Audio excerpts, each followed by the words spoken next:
Você tem mais de uma empresa com os mesmos sócios ou a mesma atividade, fica atento, porque a Receita Federal publicou recentemente uma solução de consulta, a COSIT 72 de 2025, que trata desse assunto e pode impactar diretamente na forma como a Receita Federal analisa, entende, interpreta esse grupo aí, essas diversas empresas, com algumas características específicas que eu vou explicar aqui. Mas, se esse for o seu caso, acompanhe esse conteúdo aqui até o final. Eu sou a Flávia Souza, sócia e contadora da Santa Contabilidade. O nosso objetivo aqui com o canal é trazer informação de qualidade para os empreendedores, para os empresários, e essa é uma informação bem relevante. Então aproveita aqui, já curte esse vídeo e se inscreve no canal, que a gente está sempre atento e trazendo os pontos de atenção para o empreendedor. Vamos entender o que é essa solução de consulta, o que é a COSIT 72 de 2025. Ela trata especificamente de apuração do imposto de renda e contribuição social em grupos empresariais. Ela determina que, se duas ou mais empresas tiverem as características, mesmo quadro societário, objeto social semelhante e administração conjunta, a Receita Federal pode considerar esse grupo, essas diversas empresas, como uma só empresa para fins de tributação, obrigando, por exemplo, se aí o limite de faturamento ultrapassar, dependendo de como for, pode obrigar a adoção do lucro real. Eu tenho 3 empresas aqui, 3 CNPJs no lucro presumido, juntando os 3, se a Receita Federal considerar que essas 3 empresas formam um grupo com aquelas características, mesmo quadro societário, objeto social semelhante à administração conjunta, a Receita Federal pode juntar essas 3 e identificar que, na verdade, se trata de uma única empresa que está segmentada em 3 CNPJs diferentes, e isso leva a uma mudança de regime tributário e pode trazer reflexo de aumento da carga tributária, por exemplo. E a quem essa solução se aplica? É importante a gente deixar claro, A solução de consulta, ela trata especificamente de empresas do lucro presumido ou lucro real. Então, ela não cita especificamente empresas do Simples Nacional, mas a gente já tem a figura, da caracterização de grupo econômico. Então, a gente já não recomenda que se abram vários CNPJs optantes pelo Simples Nacional no mesmo endereço, com os mesmos sócios, às vezes compartilhando a mesma estrutura física. Isso aí é muito arriscado. Pode nunca dar nada? Pode, mas também pode dar. Relembrando, a Receita Federal ela tem 5 anos para fiscalizar qualquer informação, qualquer dado.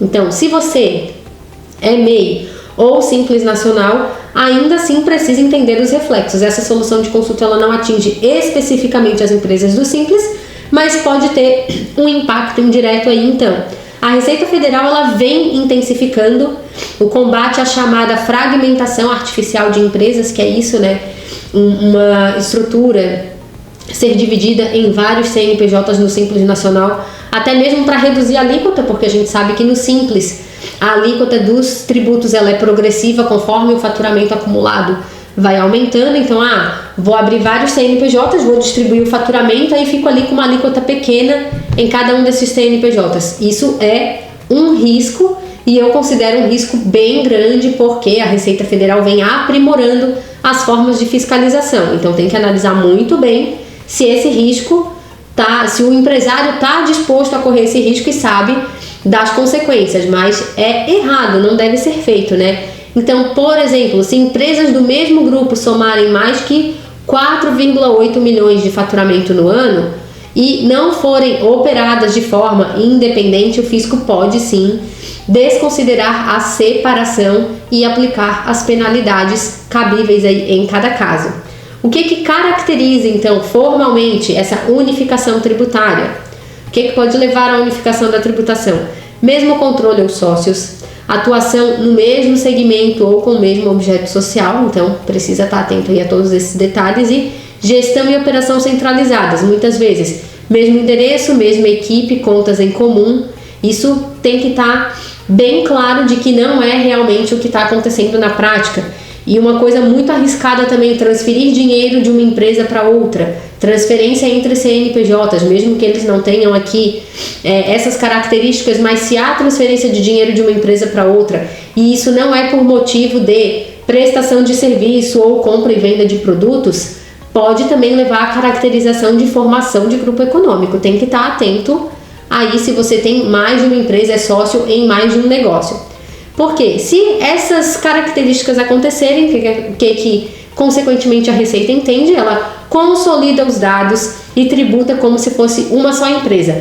No caso da solução de consulta, imposto de renda e contribuição social, em vez de ela considerar ali alíquotas do lucro presumido, ela vai mudar o regime tributário para lucro real, e isso pode gerar um impacto muito significativo no começo, porque a forma de apuração do lucro real é bem diferente do lucro presumido, por exemplo. Então, pontos de atenção para os empresários. Agora você já sabe dessa informação, está tomando conhecimento dessa solução de consulta, o que você precisa fazer agora? Se você tem mais de um CNPJ aí, seja lucro presumido, ou se você está no Simples Nacional e está em alguma situação semelhante, precisa estar atento também. Ponto de atenção número 1, verificar se há separação real entre as suas empresas, se há justificativa plausível para ter vários CNPJs, se eles têm atividades diferentes, e isso justifica, ter mais de uma empresa. Evite compartilhar estrutura, contas bancárias ou colaboradores entre CNPJs. Isso é uma questão para levar em consideração aí também. Mantenha registros e documentos que comprovem a independência entre elas. Então aqui também entra essa questão que eu falei de tomar muito cuidado em transferência de dinheiro entre empresas. Isso aí é uma coisa que pode levar a uma caracterização. Então é importante ter a contabilidade de cada empresa correta, ter os documentos, operar de forma regular mesmo. E no Simples Nacional, monitorar também o faturamento consolidado das empresas. Mesmo que você esteja ali cumprindo todos os demais requisitos, se na soma do faturamento as empresas onde você é sócio ultrapassam 4,8 milhões no ano, vai também haver a descaracterização do regime do Simples Nacional, o desenquadramento do Simples Nacional por ultrapassar limite de faturamento. Então isso também é ponto de atenção. Se acontecer, se você tem dúvidas, se você está cumprindo aqui esses requisitos, se os seus CNPJs estão atendendo a essas necessidades aqui, não vai levantar suspeita da Receita Federal. Se você tem dúvidas sobre isso, chama um contador para te auxiliar. Se a tua contabilidade hoje não consegue te auxiliar nesse sentido, procura uma ajuda de fora. Pode deixar comentário aqui nesse vídeo que a gente vai te ajudar a entender a sua situação. E se precisar de uma assessoria especializada, a Santa Contabilidade também está disponível para te ajudar. Por quê? A Receita Federal, finalizando aqui, ela está mais rigorosa com estruturas empresariais duplicadas ou fragmentadas, seja no regime tributário que for. A Receita Federal ela tem mais acesso às informações, os cruzamentos estão mais sofisticados, ela consegue cruzar mais informações em menos tempo. Então tudo isso são pontos de atenção que as empresas precisam levar em consideração quando estiverem correndo algum risco, seja ele calculado ou não. Tem que ter essa noção de que pode no futuro ter algum problema. E a Santa Contabilidade pode te ajudar também a revisar a sua estrutura tributária, a sua estrutura empresarial e manter a sua empresa dentro da lei e garantir o melhor enquadramento tributário possível. Lembrando, o nosso objetivo, eu falo aqui em vários vídeos, é ajudar o empresário a pagar o menor imposto possível dentro da lei. E nisso a gente vai te ajudar sempre, tá certo? Continua aqui acompanhando os nossos conteúdos. Um abraço e até o próximo vídeo.